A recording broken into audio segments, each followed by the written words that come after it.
Ladies and gentlemen, boys and girls, children of all ages, this is the greatest time of the day. From the center of the universe, New York City, it's the main event you've been waiting for. It's time to go in the cage with CYCLONE.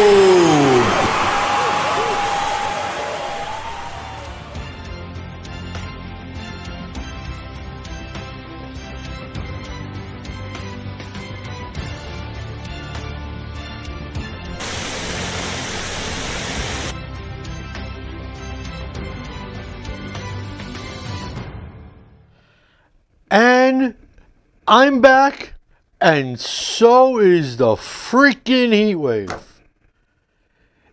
It was gone for like a couple of minutes, and I don't know why it came back. But it did, and I hate it. Fat guys don't like heat. Miami or the weather. So, like I promised you guys, take a look-see poo. All the stickers is on the computer now. World's greatest superhero, the Cape Crusader, the Batman. The best of the Teenage Mutant Ninja Turtles, Raphael. Obviously, check out CycloneComedy.com. You know, they don't make stickers with Darce chokes. Obviously, it's an odd hold, so you can't really make a sticker. But Rear Naked Chokes, pretty good second choice for a sticker. And these two kind of, close to my heart. Blue Bear and Eeyore, obviously. If you know me, you know I always complain about everything. I am like a human Eeyore. And I actually played Blue Bear in a camp play, so that's why Blue Bear is on the computer with the rest of the stickers. So there you have it. The stickers are all on. I do have to explain and really make you guys understand some of the rules as far as my raffles are concerned. John James is my admin, my second in command, my lieutenant, my 4-star general on my Psyche Prods page. If he feels something's out of line, he's going to delete it. It's just the way it is. I know John a long time. We've won some money together. We've lost a lot of money together. And it's just the way it is, okay? Now, for the UFC pay-per-views, okay, yes, I say you can make your picks as long as the picks are in before the first fight. Here's the situation. Don't wait till 5 seconds before the card starts to get your picks in. Because here's the deal. I'm not in the house. I'm not near a computer. So I can't okay it. John James is also not around, so he can't clear it. So then at the end of the night, when I see your picks and he didn't clear it and I know I didn't clear it, guess what? Your picks aren't going to count. Okay? So I put the picks up relatively early. Thursday, Friday morning, the latest, I put them up. You have till Saturday afternoon, really, to put them up. That's all I'm asking. Now, as far as the question raffle is concerned, 12 noon, high noon, Eastern time. So, if you're not on the East Coast, Google your time to New York time. When the clock strikes 12 noon on a Monday afternoon, that's it. Because this wheel has to be put together every week separately. Okay? Just so you guys are clear. I wanted to smooth out issues with some people, and now everything should go smoothly. I hope. And remember, no other show, when it comes to MMA or combat sports for that matter, is giving away prizes. Except I'm the only one. So, hate to say like this, it's my rules. Okay? And I go above and beyond for you guys. To just follow really simple rules. That's all I ask. Anyways, enough of the updates, okay? Guys, share the show pretty freaking please. I beg of you. Be interactive during the show and share the show. It's really quite simple. Check out CyCLONEComedy.com. And look, dog days of summer are upon us, guys. It is t-shirt weather. And the best t-shirts you can find are on effectiveaggression.com. So go pick up a t-shirt for yourself. Look, we got some MMA to go over, and we got a whole lot of stuff to discuss as far as the sweet science of boxing is concerned. And we, my friends, are going to start this shingding off right after this. This is Frank Edgar. This is the Barbarian Tim Bosch. I'm World Series of Fighting undefeated lightweight champion Justin Gaethje. MMA legend, UFC Hall of Famer, Iceman. Check it out. If you got the guts, step in the cage with CYCLONE.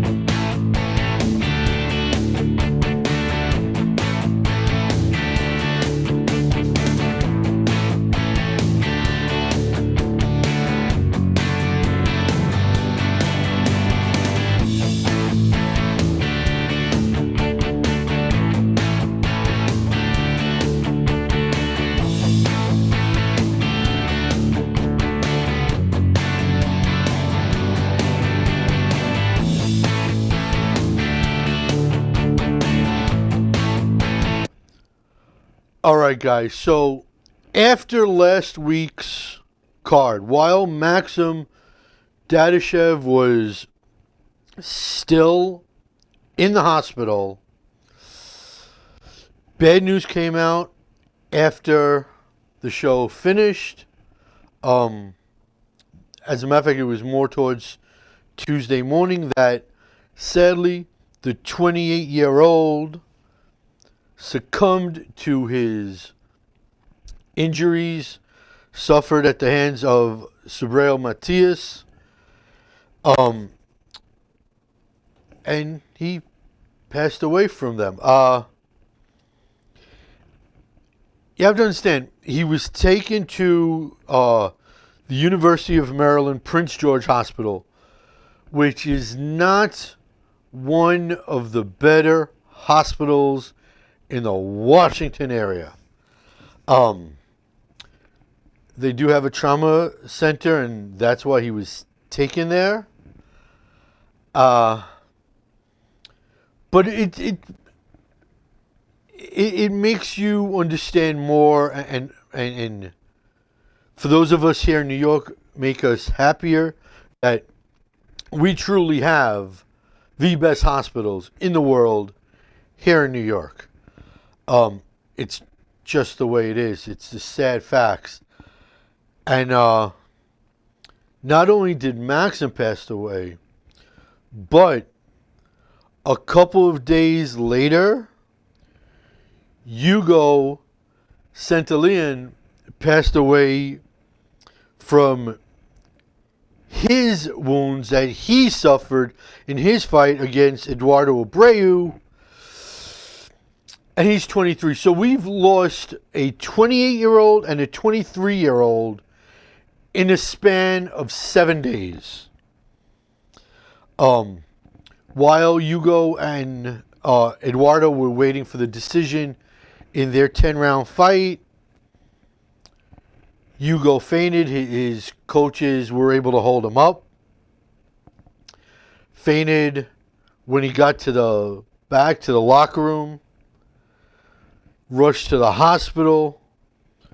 Surgery for a brain blood clot in the brain. And he passed away 4 days later. That is what you call a shame. And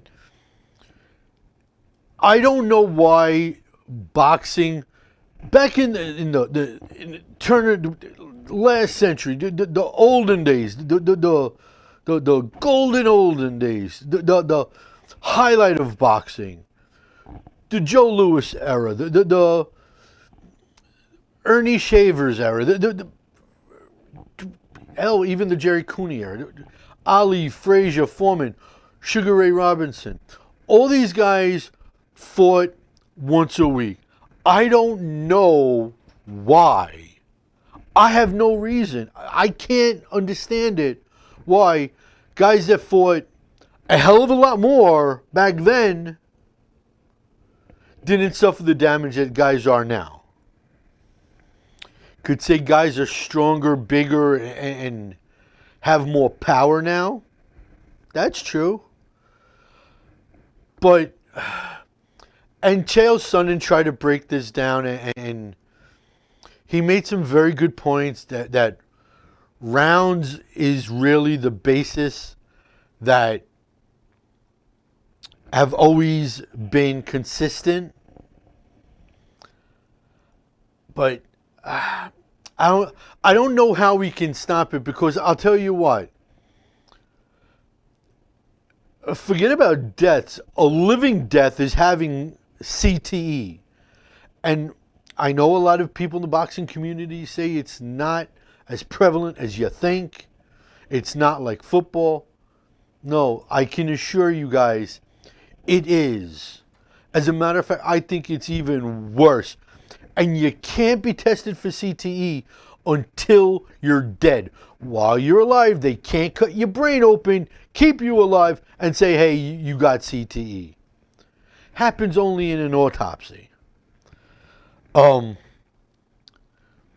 thing that I was thinking about that maybe possibly can be a slowing down of the injuries is if they stopped wearing the pillows on their hands that they're wearing. No more 20-ounce gloves, no more 18, no more 16. I'm not saying they should all go to 4-ounce gloves like MMA.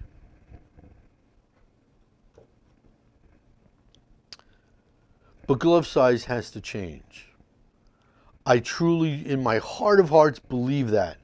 I think if you change the size of the gloves, you put these monsters in, say, 8 or 10-ounce gloves. You know, you go to Modell's, Dick's, any type of sporting goods store near you, there's something called heavy bag gloves. Those are usually 8-ounce gloves. You put them in those, maybe you put them in 10-ounce gloves, and you have them fight in that. Now, the downside to that is fighters with brittle hands are going to break more easier. But here's the deal. If you're a fighter and your left hand is broken, you're not going to throw your left hand, so you're going to use your right hand. Then if your right hand breaks, now you're in, up you-know-what creek without a paddle, so to speak. And it might lead to fights ending faster because a fighter can't continue with 2 broken hands. I think that's a possibility. That's an avenue that has to be looked at. The size of the gloves, I'm telling you, I think there's something there. I don't know. I'm not an expert, and hopefully very soon someone can be over here talking boxing with me, and I'll bring that up to them. Because I think, honestly, it is something that might be a cure.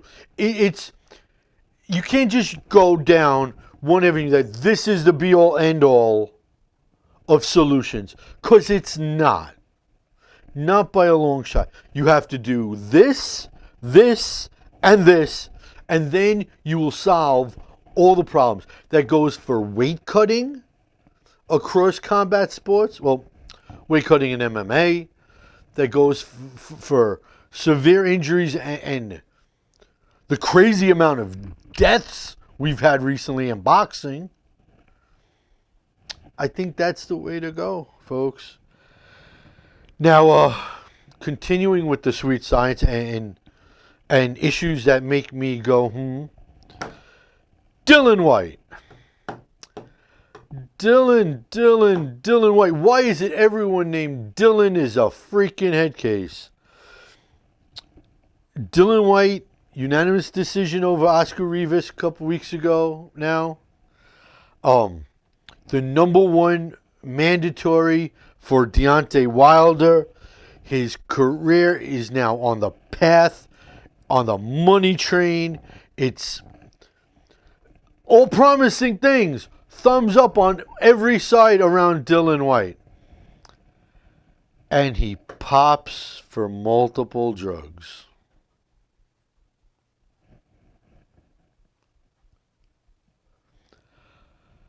I don't understand it. And I get it that there's a competitive nature. Look, there's a competitive nature right here of Strong Island, you know. I'm someone that I see other people's numbers. I want to beat them, you know. I get it. Boxers, you know, everybody else is cheating. You want to cheat too to keep it up. I get it. I really do. But just because you can doesn't mean you should. And that's a way to live life, everyone. Okay? Dylan White just completely pooped himself. Because now, there's no way in hell he's getting Deontay Wilder. There's no way he's going to get anybody big for quite a while. As a matter of fact, I believe the WBA is considering suspending him for 10 months. I remember hearing something about that.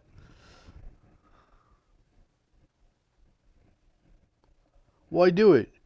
You saw, Dylan, you saw what happened to Jarrell Big Baby Miller.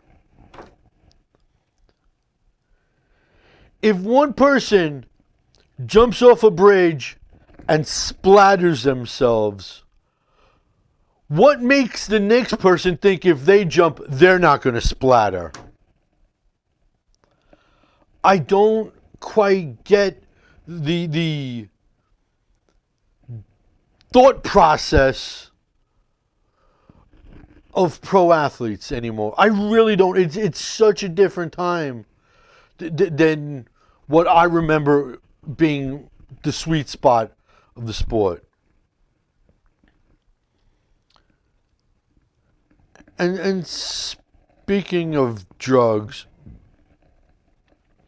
Eddie Hearn and AJ, Anthony Joshua, they want that rematch against Andy Ruiz to be at Wembley Stadium. Now look, that stadium will hold a hell of a lot more people than any other arena in the United States. So that means more money. It will be a huge home advantage for Joshua.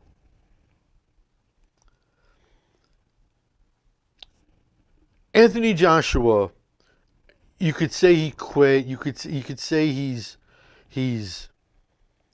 a paper champion. You could say he was dodging Deontay. Say what you will about AJ. AJ's clean. AJ does VADA testing.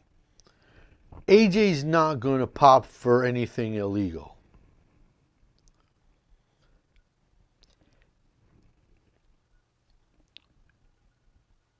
Andy Ruiz shouldn't fear that. Andy Ruiz not wanting to go to the UK for the rematch is for one reason and one reason only. The British Boxing Commission is the most corrupt commission on this planet. They make Congress look like paupers. They are so corrupt over there. That's the only reason. And look, I get it. Andy wants to, the rematch to be at the Garden. It's where he, put AJ out. It's his home away from home. Do it here in New York. Personally, I think the rematch should be in London. I think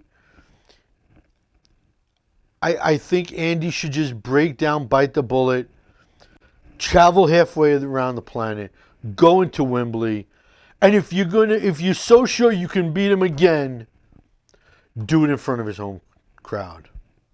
It's that simple. It really, quite honestly, is that simple.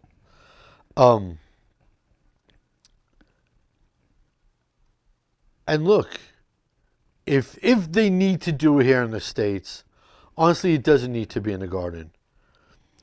It should be in Vegas. Maybe LA. But that's it. And remember, I said I would choose it to be in Wembley. One fight here, one fight there. That's the way it should be. And then maybe like a trilogy in a neutral country. I've always been of that opinion that you should split first and second fights in each other's country, and then third be flip a coin, spin a roulette wheel, throw a dart on a map, find a country that way. But that's the way I've always thought. Gervonta Davis.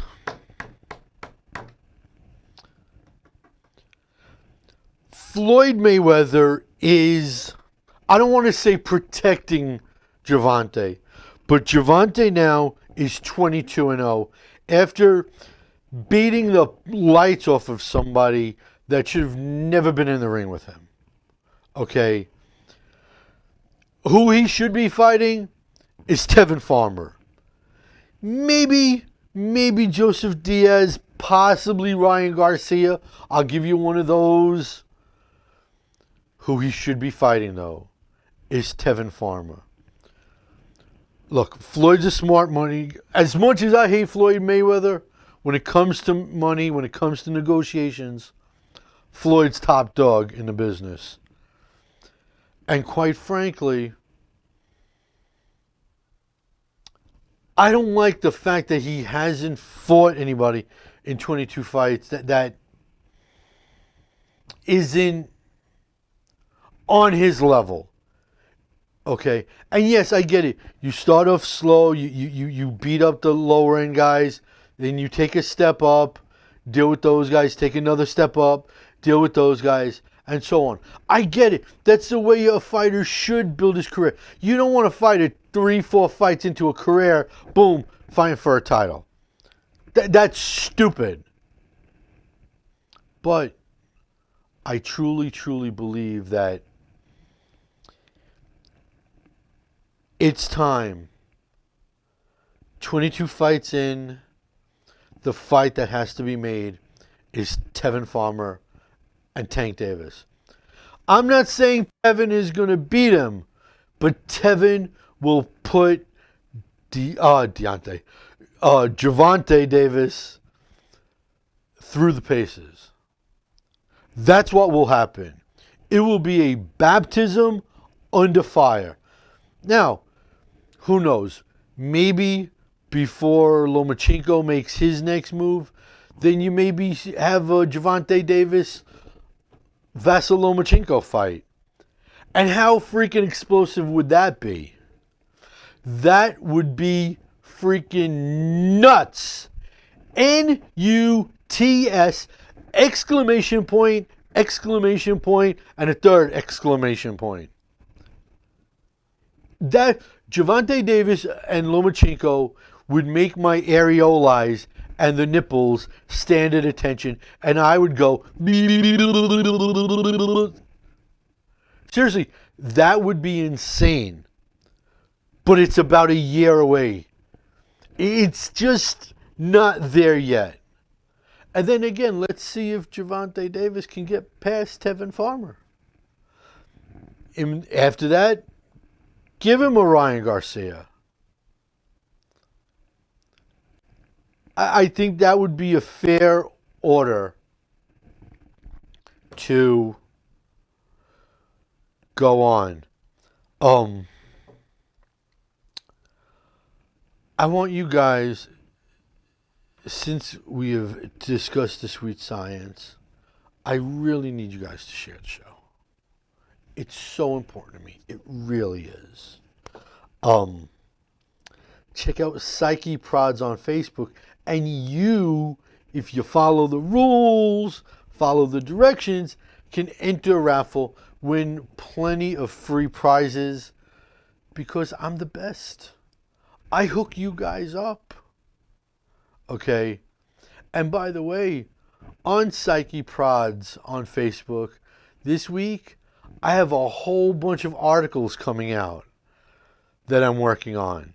So keep the eyeballs open for that.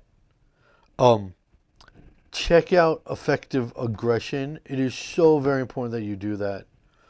Okay, do a good deed. Make a purchase. Because the money goes to charity. Okay? Money's not going into anybody's pockets. Charitable donations is good deeds. And you want good deeds because that gets you into heaven. Okay? So, we are now going to head in to the octagon. But first, we're going to take a quick break. Hi, I'm Jim Miller. This is Dan Merigliotta. I'm Derek Brunson. I'm Nick the Carney Lentz, and you're locked into the cage with Cyclone.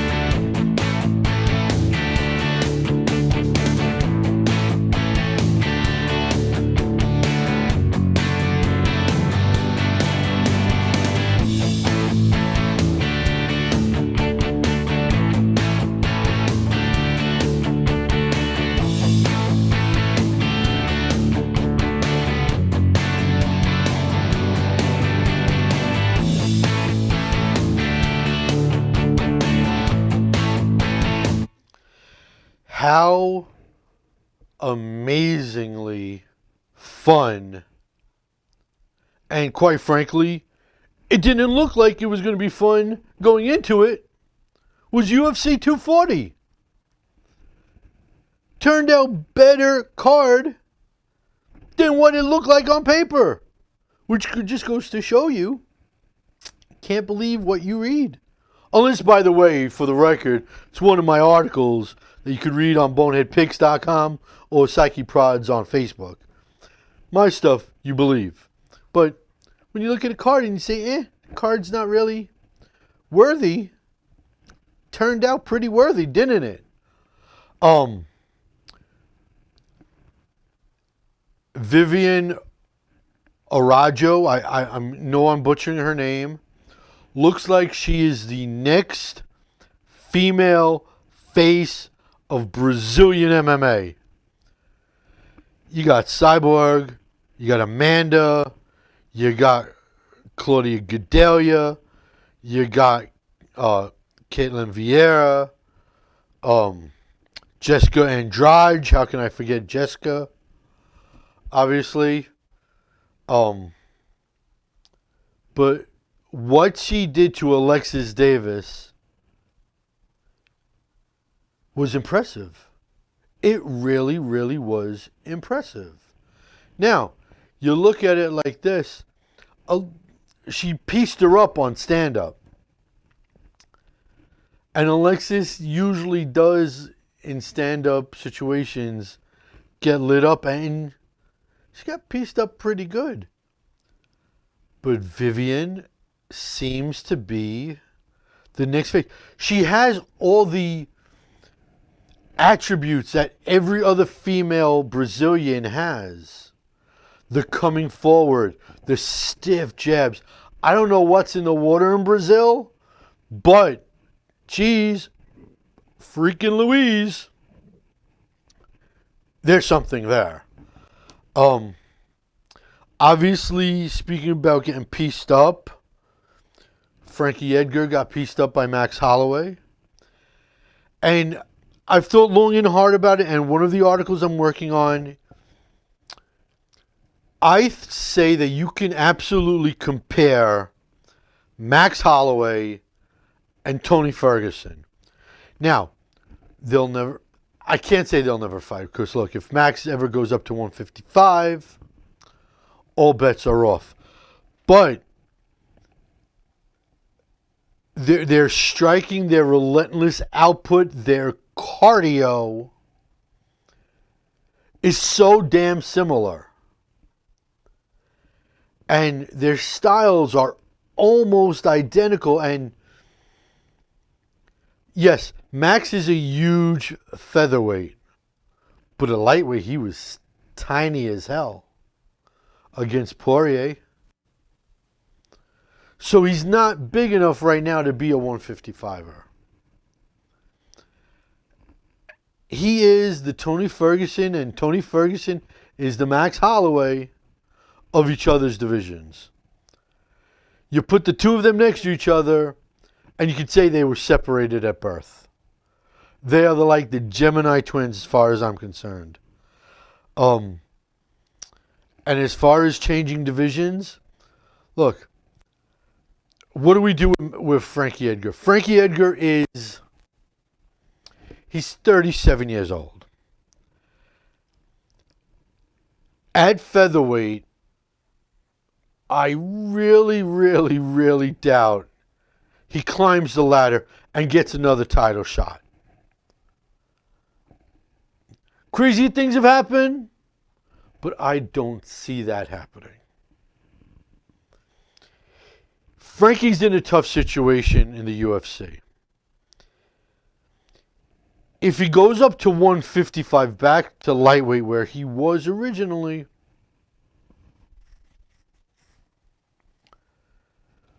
the killers that are there will light him up. Mark Henry had said to Joe Rogan, said to Luke Thomas, said to Ariel Helwani that Frankie Edgar can go down to bantamweight. At 37 years old, I don't want to see him dropping another 10 from 145 to go down to 135.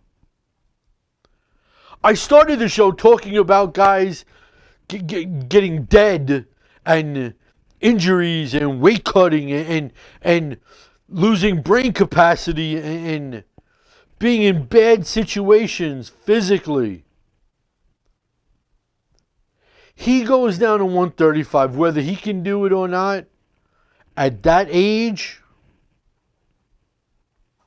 And that's what's going to happen to Frankie Edgar.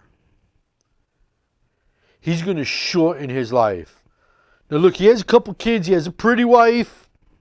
Okay, he has a nice house in Toms River, New Jersey. I don't think he wants to leave this planet anytime soon.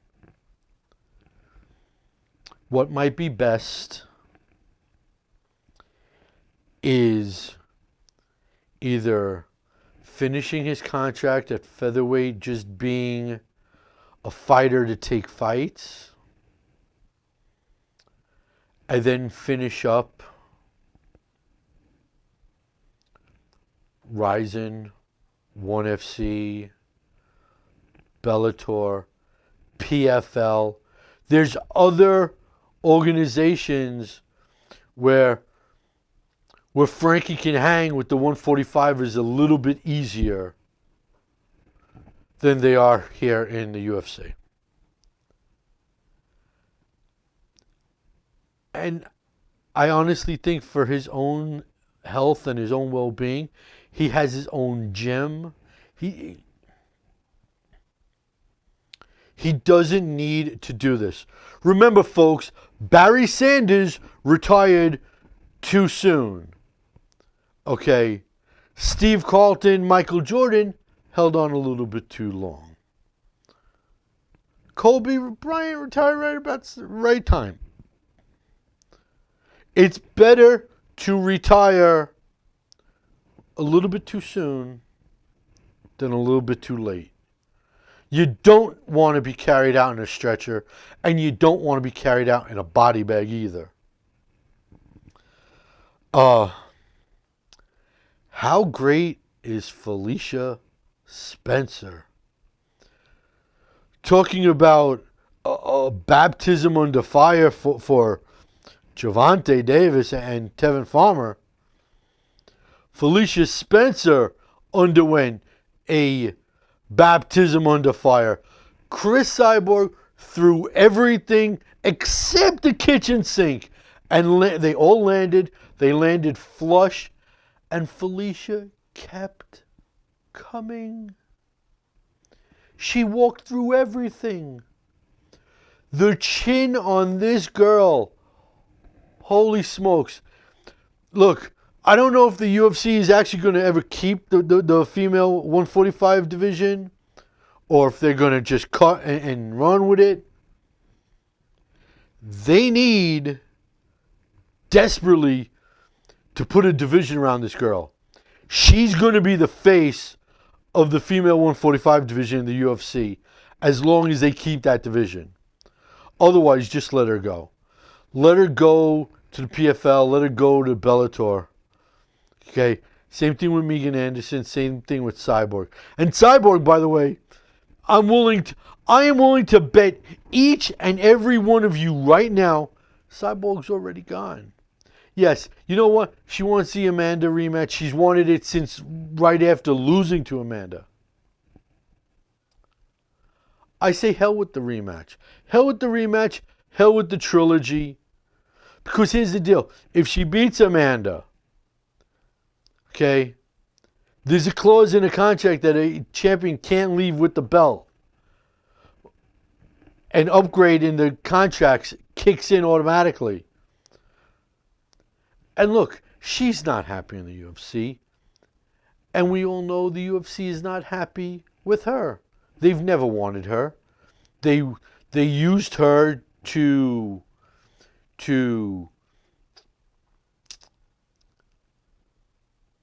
get views, to get ratings, to get asses in the seats. Mission accomplished. They're not happy with her. They're really not. And she obviously isn't happy with them. I think it's best for both parties to split up. And that brings me to an article that I just wrote. Let's talk about BJ Penn for a minute, huh?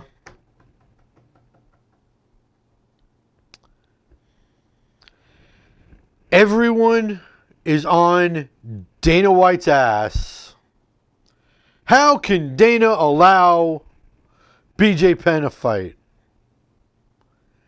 It's not just Dana White. Dana can give him a fight. Dana can give him a contract. But it's the commissions that hold responsibility for fights. Commission can turn around and say, nope, we're not giving him his license. A license to fight is not a birthright. You aren't given that right just because. The ability to fight, that license, that little piece of paper, you have to prove you are deserving of. Now look, we've all seen the movie Balboa, where Rocky yells at the commission, who are you to tell me that I can't do what I want to do? Maybe that would be BJ's argument. I don't know. Maybe he hasn't seen the movie. But BJ is someone that shouldn't be fighting. BJ should be a company ambassador. And let's remember what Dana White said. And for all the lies that come out of Dana's mouth, because that's what promoters do. Promoters can't tell you the truth until the truth is ready to happen. Until then, it has to be a lie. You cannot know. You, the public, are not allowed to know what's about to happen until right before it happens. That's just the way it is, folks. I really don't know what to say. It's commission based. And quite frankly,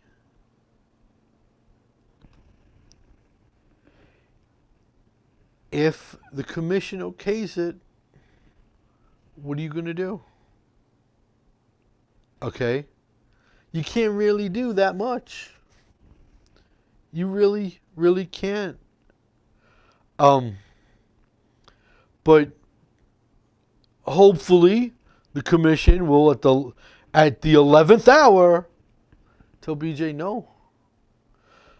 Because quite frankly, Nick Lentz, who has issues with BJ and BJ has issues with Nick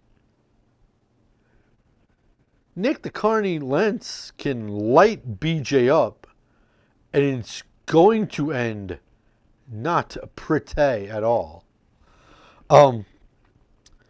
I do want to bring up, before we start wrapping this shingding up, I do want to bring up two quick wrestling points.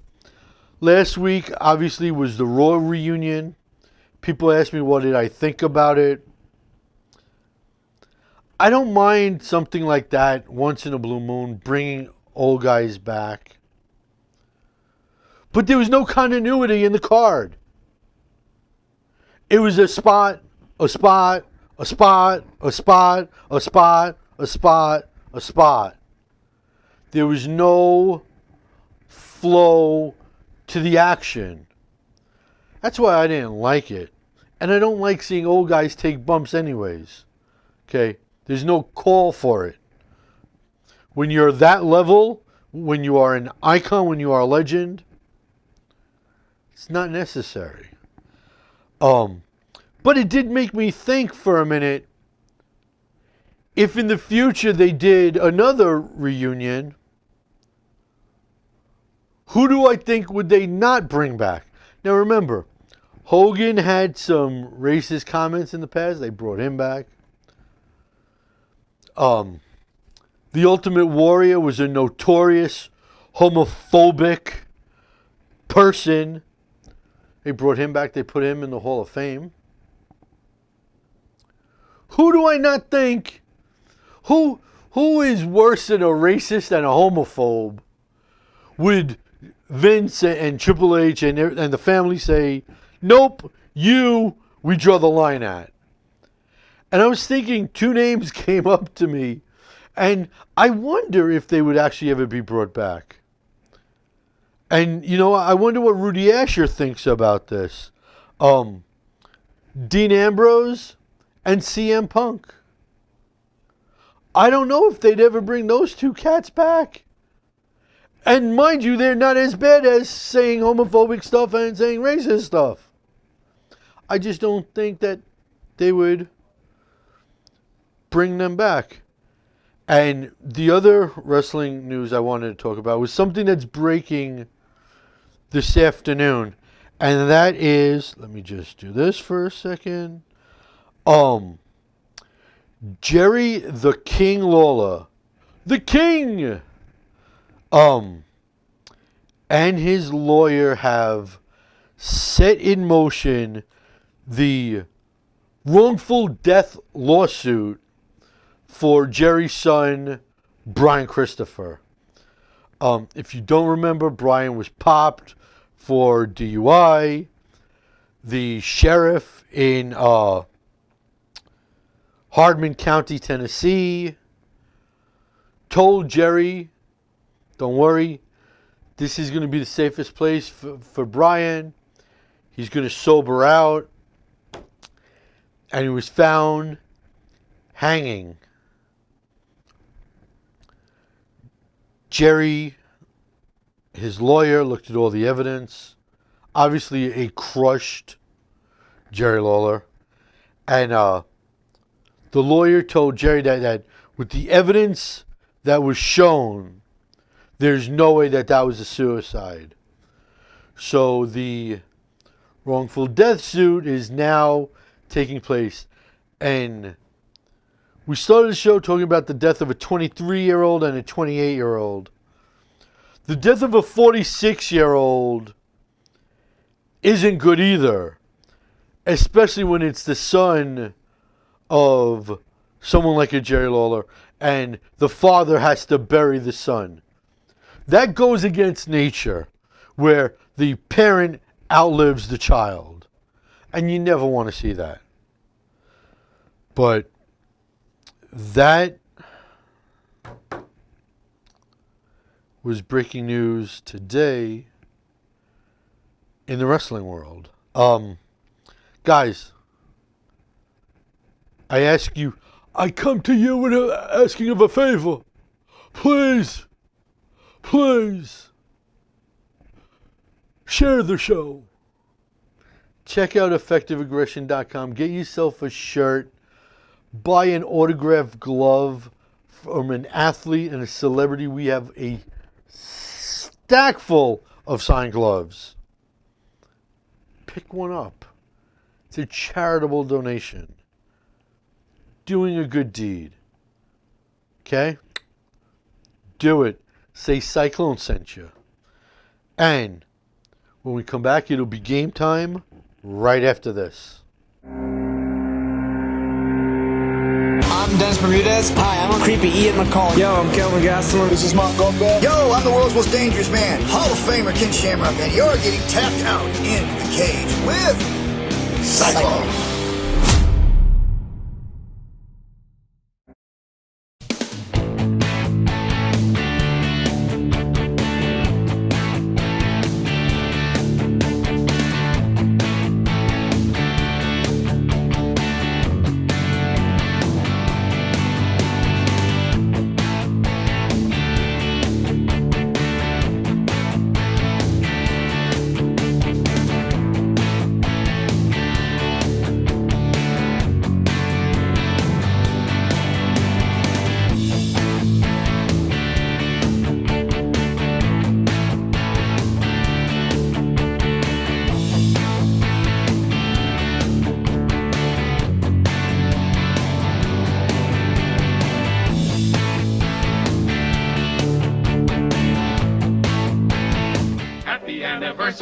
Happy anniversary. Oh, wow. We're back. Didn't hear the audio. Oh, well. On this day, anyways, happy anniversary, happy anniversary, happy anniversary, happy anniversary. There, I did it myself. 2 birthdays. Jay Haran is 43. How is nobody older than me, damn it? And Scott Clymer is 31. And something else happened on this day in MMA history. A barn burner, a blockbuster card happened on this day. 2 years ago, fresh in all your memories, I guarantee it, UFC 214, DC, John Jones 2. We all remember that chaos between those two. Now the fight was overturned. The head kick, the crying. Chris Cyborg became the featherweight champion at that time. TKOing Tanya Evinger. Jerry Lawler beat Cowboy Cerrone. Tyron Woodley beat Damian Maia. But that's what happened on this day in MMA history. Now, Ladies and gentlemen, boys and girls, children of all ages, let's do the favorite part of everybody's show, the raffle.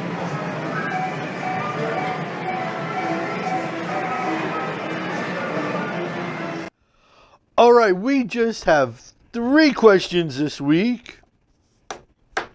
Me not happy about that. Guys, Psyche Prods on Facebook, get your questions in so you can be eligible to win a prize. I got prizes to give. I'm giving stuff away. Thought I lost something. Anyways, question number 1 comes from Rudy Asher, who won the 240 raffle, the prediction raffle.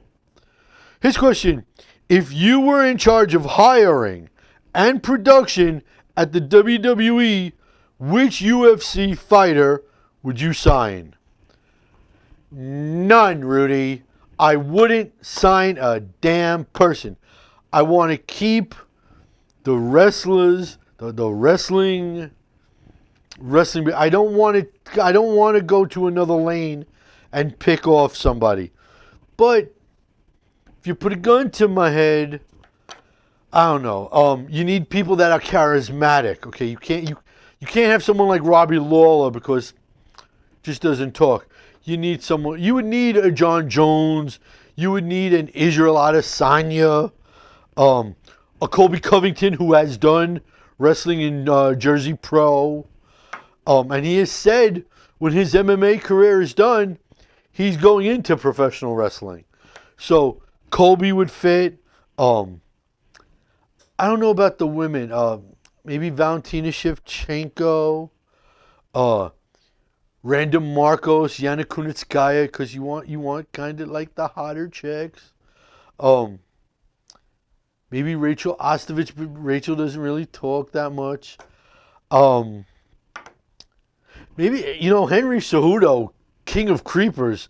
How do I forget him? You could, but that's a nice little list. Even though I said I wouldn't take anybody, gun to my head, I'd take all those guys. You need guys that chirp, and obviously Connor. Question number 2 comes from Brad May, looking to get a win on the board. If Max loses, does he go to 155? Well, obviously Max did not lose. No, Max needs to stay at 145. Okay. Yes, he's a big 145er. He needs to stay there. And if he ever does move to 155, I want him to take 8 months off, 10 months off, let his body get used to the weight. Question number 3 comes from Kenny Hodgkins. How long until Max goes back up to 155? Well, like I just answered, he shouldn't be going to 155. Okay? He needs to stay at 145. Those are 3 questions. Let's see who wins, shall we? The winner is number 2, Brandon May on the board. Congratulations, Brandon May. Your prize, and Kenny Hodgkins, your prize from last week, will be shipped tomorrow. Rudy, I will see you tomorrow to give you your gift, if you ever answer your phone. Guys, we are seconds away right here on Strong Island Television from the Newman Show. The big guy, Dennis Newman, is in the house already. So, I want to remind you, like I do every single week, everybody, just because all of you are not athletes doesn't mean you guys can't be athletic supporters. Auf Wiedersehen.